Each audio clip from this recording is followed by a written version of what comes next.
दांत ब्रश करना हमारे रोज़मर्रा का मामूल है, लेकिन क्या आपने कभी गौर किया है कि टूथब्रश की ट्यूब पर बिल्कुल नीचे एक रंगीन चौकोर डब्बा बना होता है जो कलर कोड कहलाता है।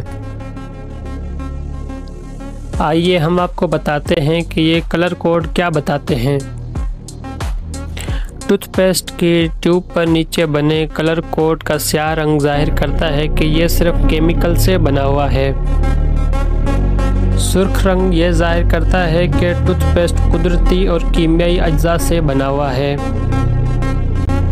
नीले रंग का मतलब है कि टूथपेस्ट में कुदरती अज्जा और दवाएं शामिल हैं। ये टूथपेस्ट दांतों की किसी बीमारी रखने वाले अफराद को तजवीज़ किया गया है। सब्ज़ रंग कलर टूथपेस्ट के खालिस कुदरती अज्जा से बने होने की निशानदही करता है।